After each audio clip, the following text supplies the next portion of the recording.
Incredible power, deceiving simplicity, Top Gun and top secret. We trust our lives to them. Now, jet engine. The SR-71 Blackbird, in the opinion of many, the greatest airplane ever made.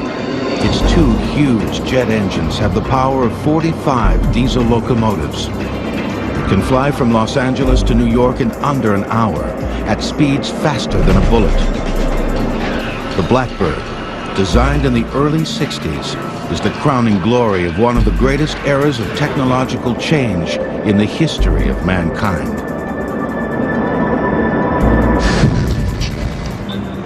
The jet age.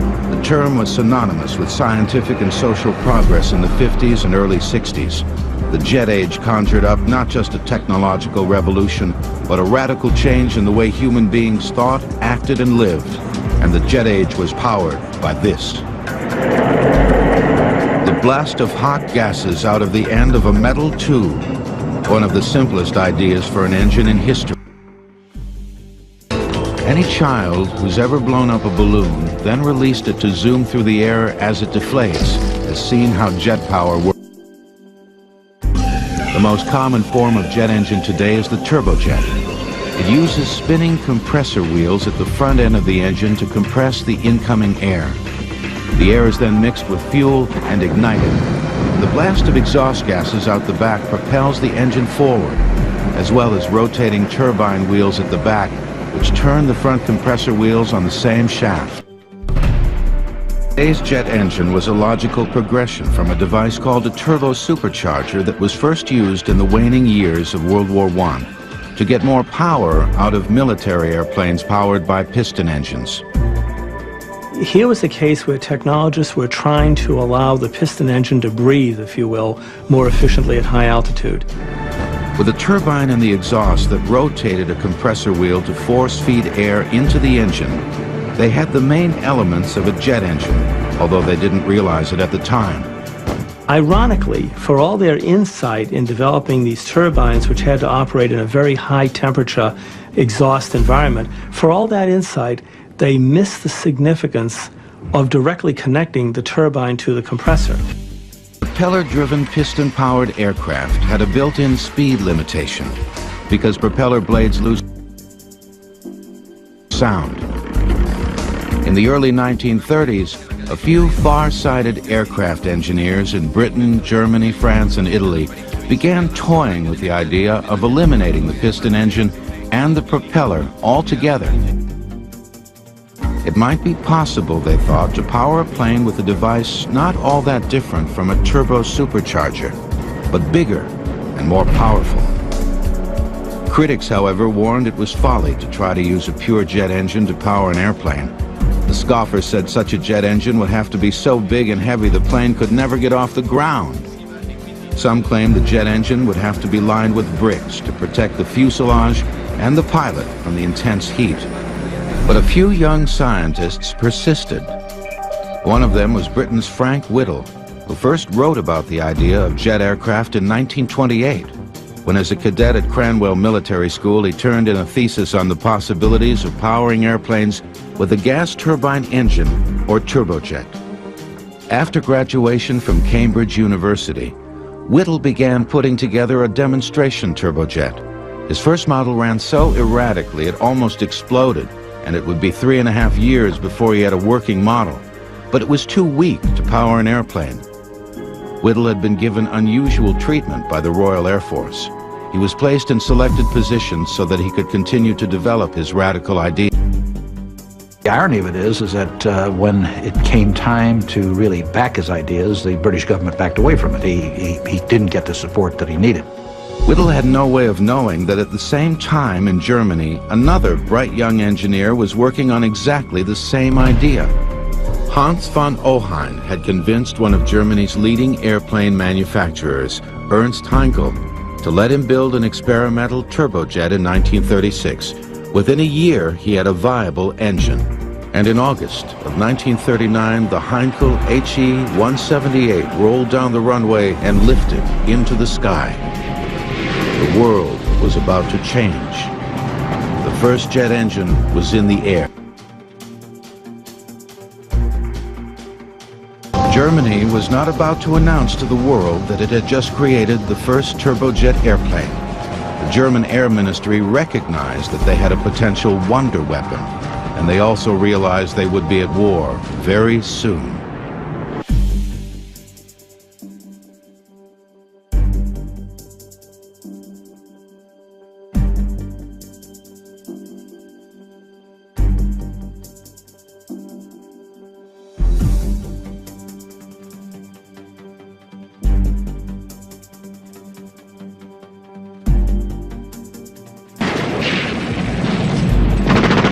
In September of 1939, less than a month after the test flight of the world's first jet fighter, Germany invaded Poland.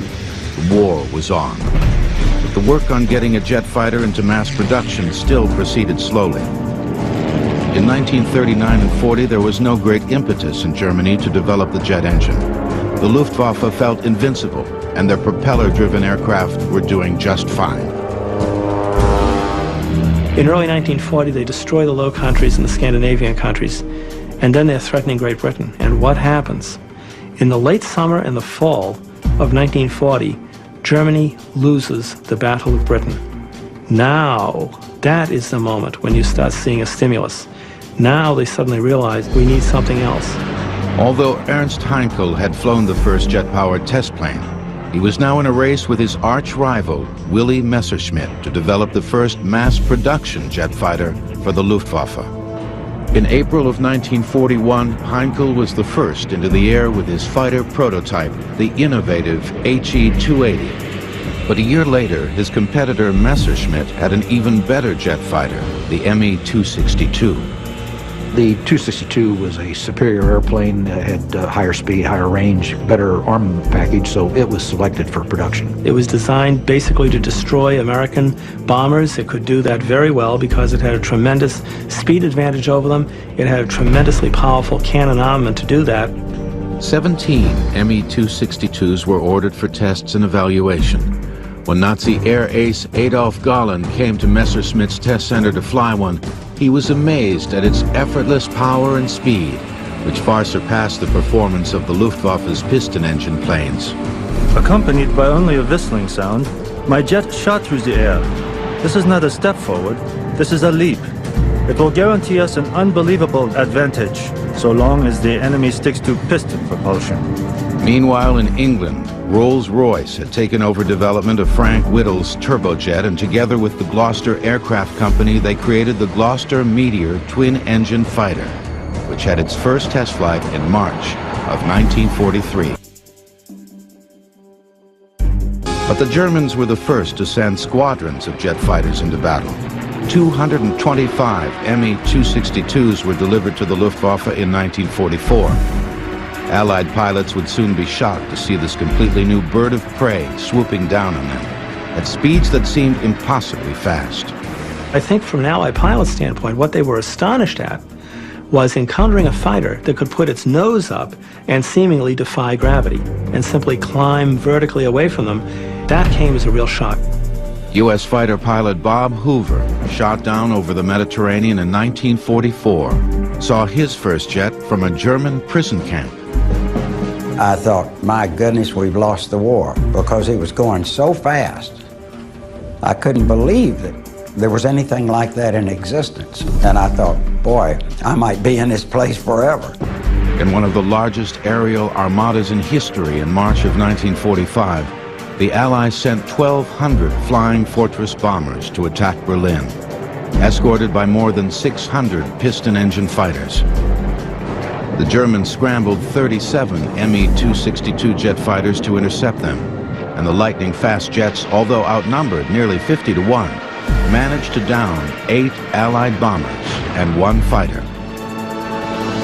But the Me-262 came too late to make a difference in the war's outcome. From 1944 onwards, as the war worsened for the Nazis, German jet design began to show signs of desperation. Some of these fighter concepts were utterly bizarre.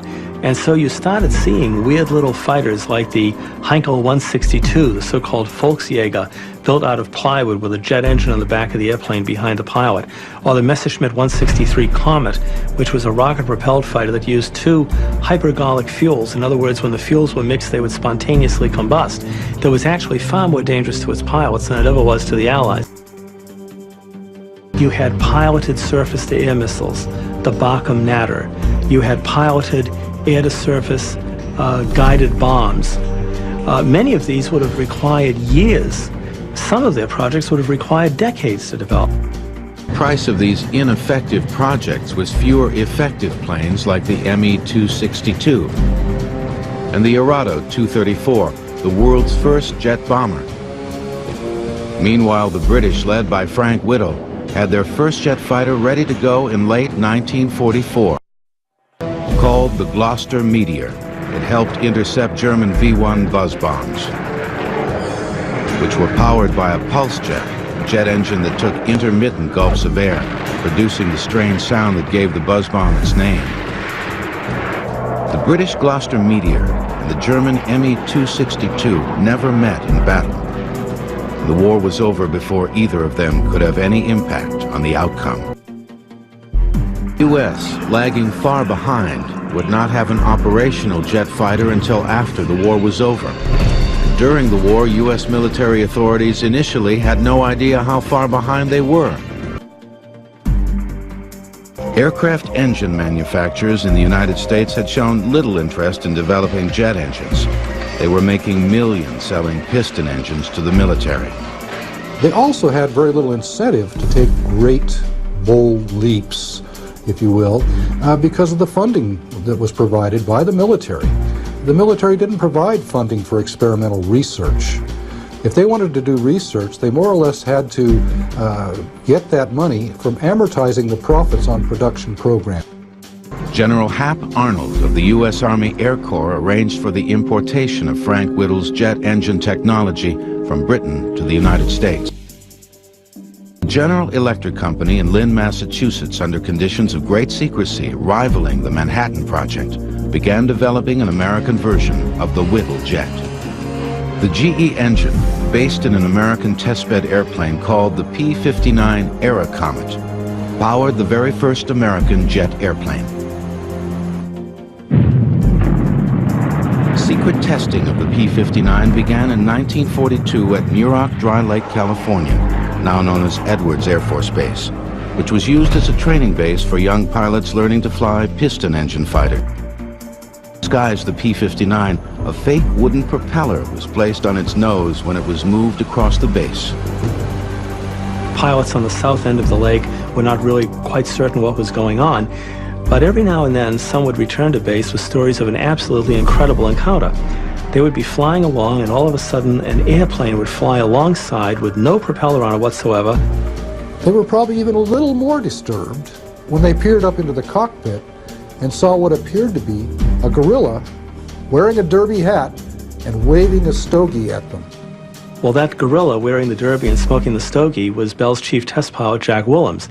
Jack decided that it would be a thrill enough to fly a jet alongside them, but he'd go one better. Went down to Hollywood, got a gorilla suit, got the stogie, got the derby, and he was off and running. And apparently, the shrinks here on base managed to convince these guys that they had not seen what in fact they had seen. Because after all, everybody knows an airplane can't fly without a propeller. Jack Willems would later lose his life in 1946 in the crash of a plane he was preparing for an air race. But the P-59 that Willems helped test would pave the way for an exciting new generation of U.S. aircraft.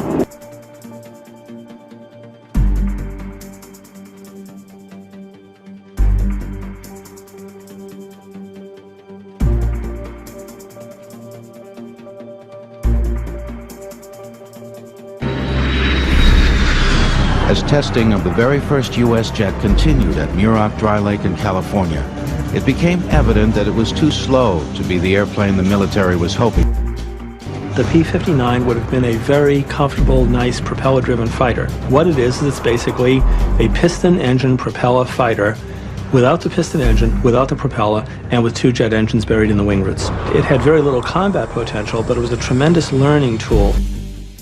Completely unaware of the top-secret P-59 program, Kelly Johnson of Lockheed went to the U.S. military with a plan for a radically different jet aircraft. Willis Hawkins was a young airplane designer working for Kelly Johnson at the time.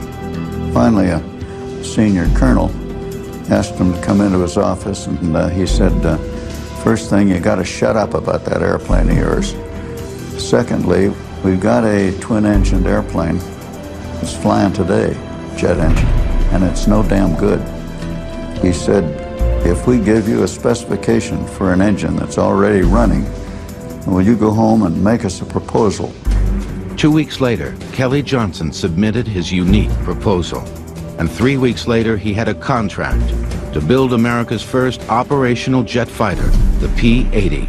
It was the beginning of Lockheed's top-secret Skunk Works division, the advanced aircraft unit that would go on to build many legendary airplanes, including most recently, the Stealth Fighter. He was given a contract to conduct at Lockheed virtually an experiment in not only in the aircraft but in production. He demanded and received authority to have a sequestered workplace, to have no government interference, to be able to do a minimum of paperwork. Starting with the P-80 program, one of Kelly Johnson's rules at the Skunk Works was never to separate the engineering department from the manufacturing department.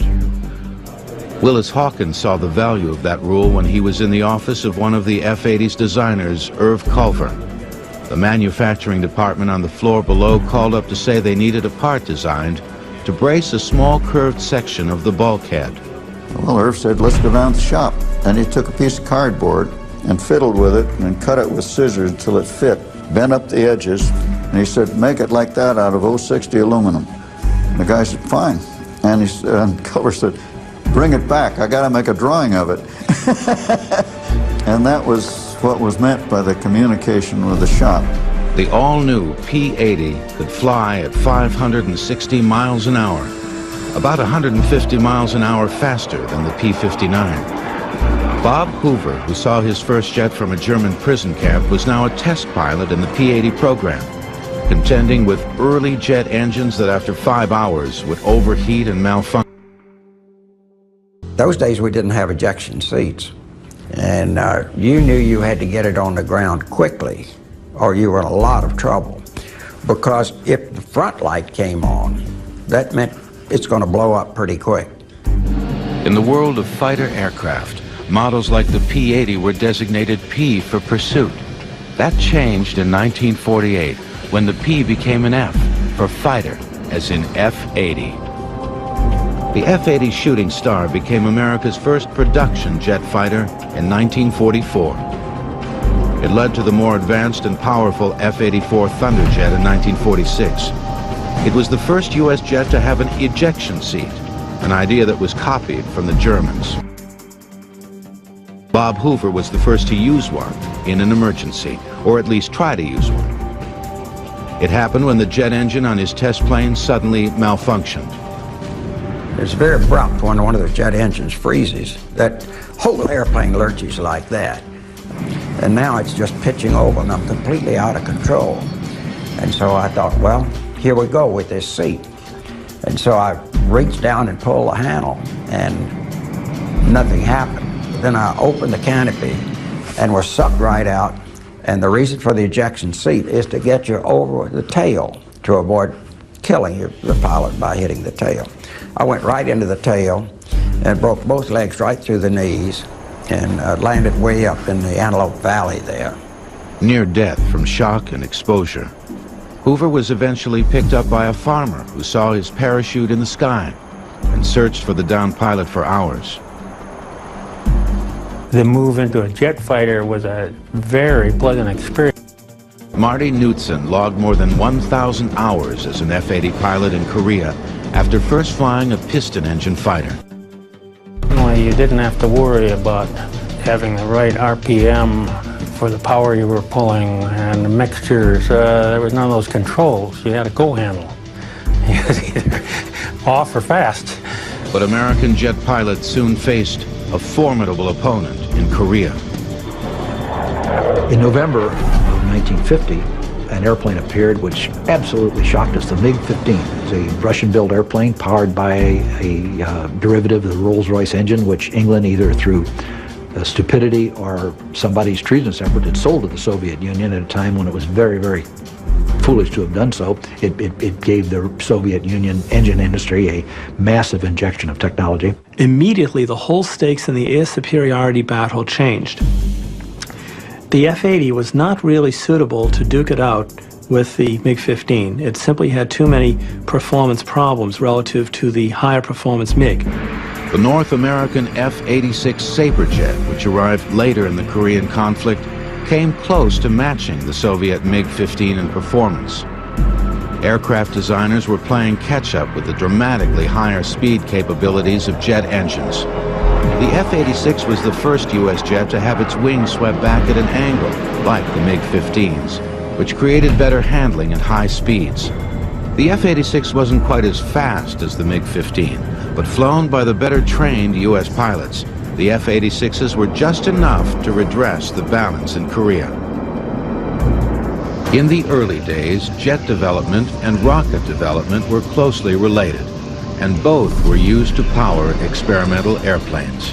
The main difference between the two is that the jet engine uses oxygen in the air for its combustion, while the rocket carries oxygen on board for its combustion. That makes the rocket engine heavier, but allows it to operate outside the Earth's atmosphere. People made very little distinction between them. Both were referred to as jet propulsion. The Jet Propulsion Laboratory, for example, when it was set up, was a laboratory to investigate largely rockets. There was this feeding process back and forth between the two. In October of 1947 at Edwards Air Force Base, Chuck Yeager in the rocket-powered X-1 did something many had predicted would never be done. He flew an airplane faster than the speed of sound. His chase pilot on the historic flight was his good friend, Bob Hoover. Oh, it was considered absolutely impossible. There was a wall of resistance that no one could penetrate. With Yeager at the controls flying at nearly 700 miles an hour at 23,000 feet, the rocket-propelled Bell X-1 became the world's first supersonic airplane. But jet engines soon proved they were just as capable as rockets of breaking the sound barrier.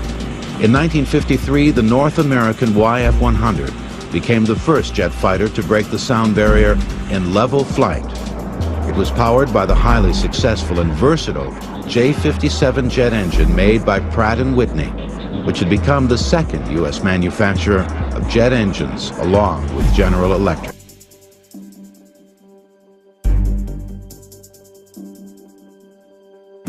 The Cold War of the 1950s brought a mood of fear and suspicion, and the jet engine found a new application in a super-secret spy plane called the U-2. It all started when the CIA came to Kelly Johnson at the Skunk Works with an idea. All the CIA said to Kelly was, we want something that goes a long way and gets very high, and we want pictures of you-know-who. Marty Knudsen was one of the first 6 Air Force pilots recruited by the CIA to fly the mystery aircraft. We were asked if we'd be interested in flying on a very dangerous mission that would be of great value to the United States of America. Any red-blooded young man says yes to that, you know. Some of the pilots speculated their secret mission might be to fly the first spacecraft. Marty Knudsen hoped it might be a new Mach 2 supersonic fighter. The 6 young fighter pilots were shocked when they were taken to a remote CIA airfield and shown the ugly duckling they were going to be flying. It didn't really look like my cup of tea, being a young hot fighter pilot, seeing this big, long, dangly wing thing. It may not have been pretty, but it was a jet, whose specially modified engine would propel it to incredible heights. we immediately started flying the airplane the next day and being told to start laying down operational plans for missions over Russia. Flying the U-2 was unlike anything Marty Knudsen had ever experienced as a pilot. You're almost like you're living in another world. You can just start to see the curvature of the Earth. Well, I guess I should say it's a big ego trip to sit up there at 70,000 feet and look down at that man's puny effort and the world below you. U-2 was also powered by Pratt & Whitney's popular J57 engine. But to allow operation at 70,000 feet and higher, the engine had to be virtually hand-built, with much closer tolerances to minimize loss of air pressure at high altitudes. It was believed the U-2 could fly with impunity over the Soviet Union because no Soviet fighters or missiles could go high enough to shoot it down, and at first, that was true. The apparent invincibility of the U-2 lasted until May 1st, 1960, the day U-2 pilot Francis Gary Powers took off on a fateful mission over the Soviet Union. I was at Buda, Norway, where he was supposed to land, and I was supposed to take the airplane off on its next flight out of there. I started pre-breathing oxygen to fly, which you need to do 2 hours before takeoff, and of course he never arrived. Powers had been shot down by a Russian missile and captured. He was sentenced to 10 years in a labor camp, but was released 2 years later in a spy exchange. The U.S. announced an end to the Soviet overflights, but the U-2 continued to fly. Exactly where is still classified. Perhaps the most amazing thing about the U-2 is that it is still flying on reconnaissance missions for the Air Force and research missions for NASA. We started to see a shift in aircraft development. Aircraft which had been designed for months of service or several years of service, now we started to see the potentiality of aircraft serving for decades of service. The U-2 isn't the only legendary Cold War jet still flying. The B-52 bomber has been in service since 1955, and like the U-2, was invaluable in the Persian Gulf in the 1990s. The B-52 was yet another landmark U.S. aircraft powered by Pratt & Whitney's J57 engine, the engine that won the coveted Collier Trophy for aviation design.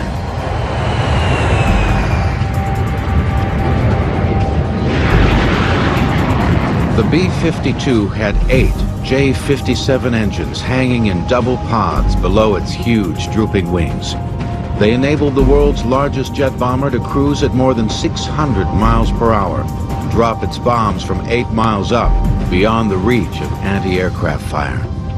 Walter Boyne flew B-52s as an Air Force pilot in Vietnam. When you have complete air superiority, you could send over a dump truck and drop bombs from it, and essentially that's what the B-52 does. But no one of it would ever anticipated that the airplane would have been flying in 1999 or as it probably will be in 2019. In the Gulf War, the B-52 had 2 roles. In the longest bomber flights ever undertaken, the huge planes would fly non-stop for 35 hours from U.S. air bases to release their cruise missiles and to drop conventional bombs on ground troops as they had done in Vietnam. B-52 attacks were devastating. A single plane able to carry 80 bombs weighing a total of 75,000 pounds. The B-52 will fly well into the 21st century and possibly even in re-engined variations where we replace the 8 jet engines on the airplane perhaps with 4. As the capabilities of the jet engine change, we realize now that airplanes in many ways are like vessels. We can re-engine them, we can repackage them, we can, if you will,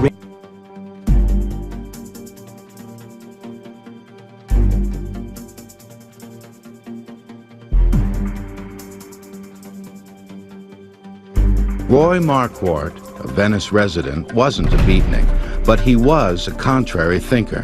While everyone else in aviation was getting excited about the new turbojet engines, Marquardt had a passionate interest in a radically different, much simpler jet engine, the ramjet. We were always told that Roy's first ramjet was made on a curb down in Venice, California, taking a hammer and some sheet metal and making a cylinder in which he could burn this the air and the kerosene or whatever. Sometimes called the flying stovepipe, the ramjet is a metal tube with no moving parts. It works only at extremely high airspeeds, high enough for the speed alone to compress air in the front part of the engine, where it's combined with fuel and ignited. The air is brought in to the inlet of the engine. In this area here, we have the fuel control system, which controls the operation of the ramjet itself. Instead of a compressor in the front like the turbojet, the ramjet's high speed alone creates the air compression required. The ramjet was first used in an operational jet aircraft in 1962 when the CIA began flying a revolutionary new spy plane made by the Lockheed Skunk Works, the huge, graceful SR-71 Blackbird.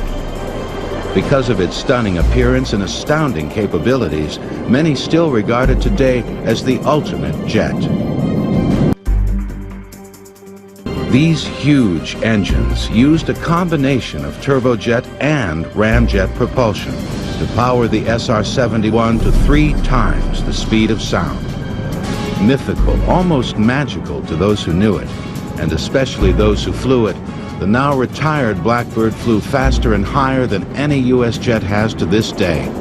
At least that's the official story, although some speculate there may be even faster spy planes today that we aren't being told about. The Blackbird began when the CIA brought a major design challenge to Kelly Johnson's Skunk Works. They wanted a replacement for the U-2, which flew extremely high but was slow and therefore too easy to shoot down. The Skunk Works came up with a plane that could fly much faster, at 3 times the speed of sound, and even higher at altitudes approaching 100,000 feet. One of the strongest deterrents that perhaps we had for aggressors all through the Cold War was that notion of the would-be despot or actual despot sitting down enjoying his cup of coffee or whatever, and then hearing that boom and realizing that he had just been overflown.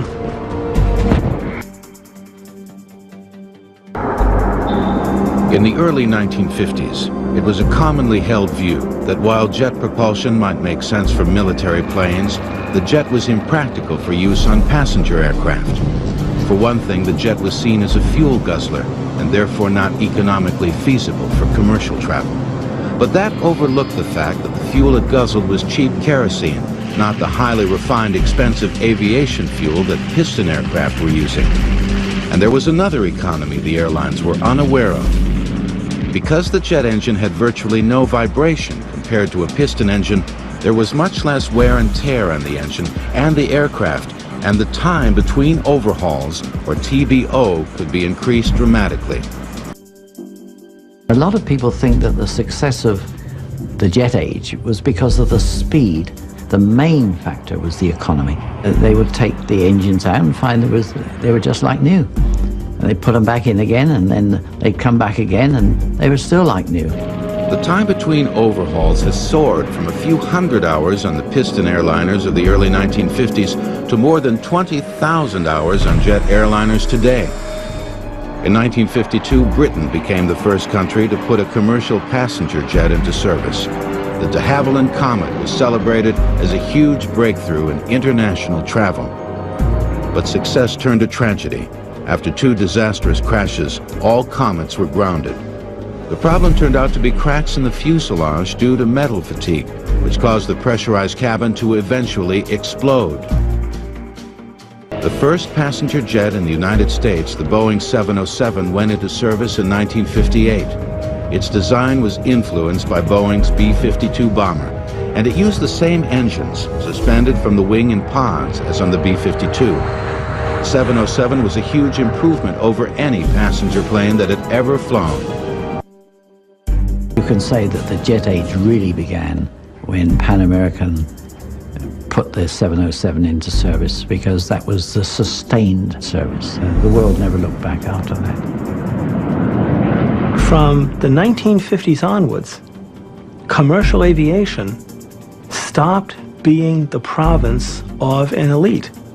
It stopped being the stuff of rolling as people did, red carpets out to an airplane as passengers boarded. It now became a mass means of communication and travel. In 1958, more people flew across the North Atlantic than sailed across. Within 10 years, world passenger air travel had quadrupled. There was a famous picture on the cover of Life magazine, and I think it showed 42 airplanes lined up waiting to take off at Kennedy. And it was becoming evident that the air lanes, and especially the busy hub airports, were becoming congested. And the answer was a bigger airplane. In 1970, Boeing, working in cooperation with Pan American Airways, produced what is still the biggest passenger jet ever, the gigantic 747. It was more than twice the size of a Boeing 707.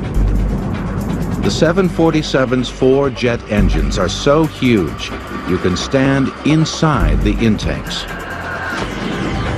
Today's 747 is very different from the one that came out in 1970. The engines make half as much noise, use 17% less fuel, and are more powerful. The original 1970 engines had about 20,000 horsepower at takeoff, and today's engines have about 5,000 more. More than 60,000 gallons of fuel and has a range of more than 8,000 nautical miles. That means its gas mileage is about 750 feet per gallon. The first 747s in the early 70s sold for $21 million. Today, a 747 will cost you $170 million. And you can order your choice of engines from either General Electric, Pratt & Whitney, or Rolls-Royce.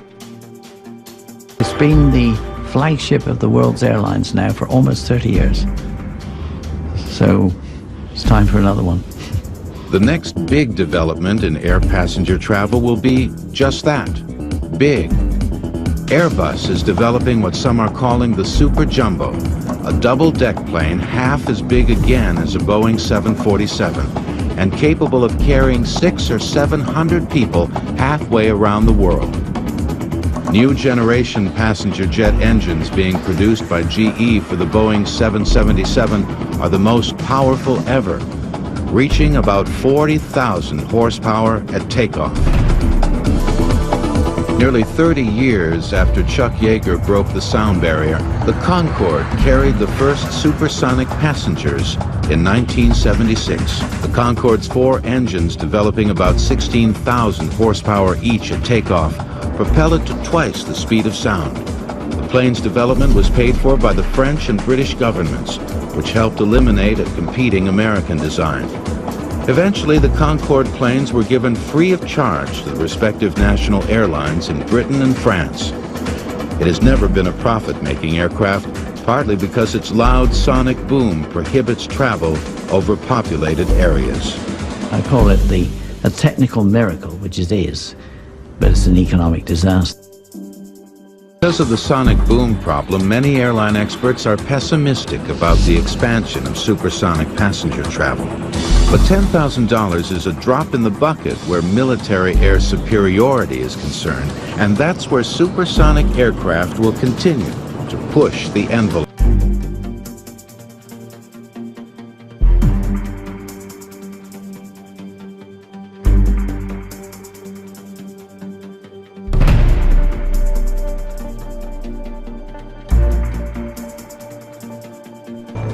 In recent years, the jet's more glamorous cousin, the rocket engine, has been getting all the attention.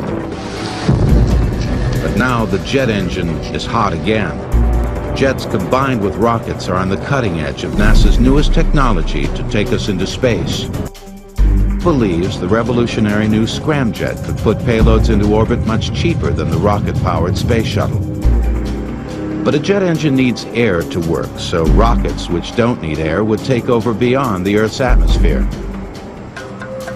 The scramjet is a supersonic version of the simplest type of jet engine there is, the ramjet. The ramjet reaches a certain altitude, it becomes less efficient, and the scramjets, the supersonic combustion ramjets, become more efficient at the higher altitudes and the high Mach numbers. We're talking about Mach numbers between Mach 8 and Mach 20. This is probably the only way in the future that we're going to come up with low-cost access to space. Another new cutting-edge development in jet engines is called thrust vectoring.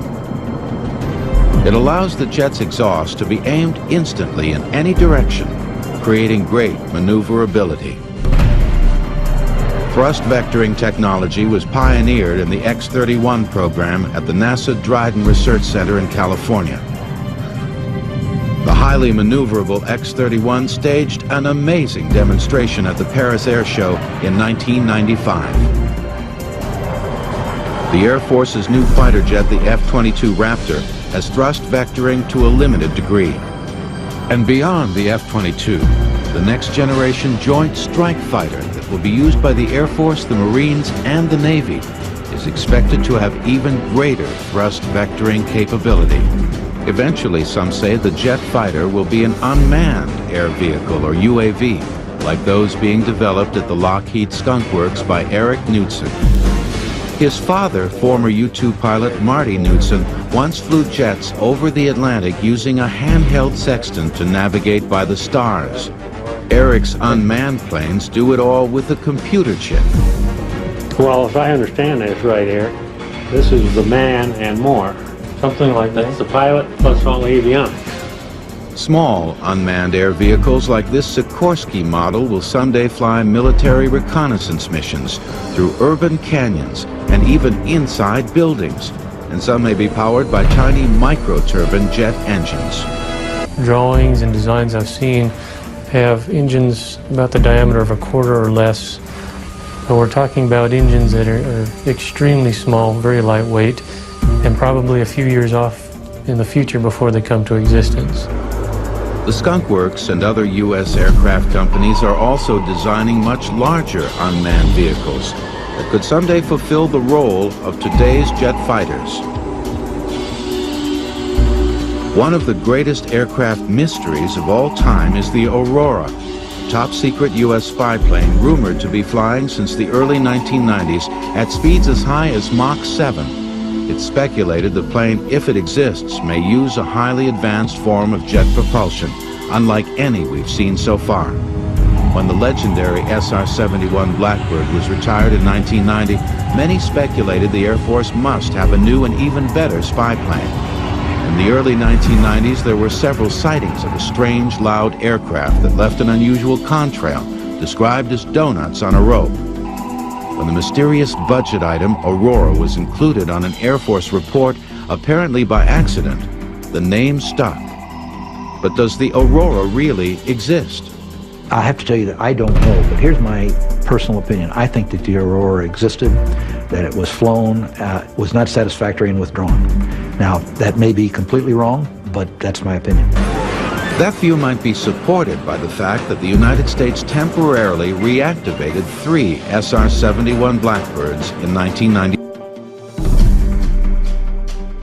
Throughout the history of the jet engine, the most mind-boggling developments have taken place in secret, only to be revealed much later to an amazed public.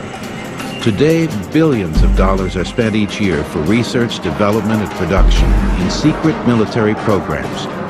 If the money's being put to good use, we can prepare to be amazed at any moment.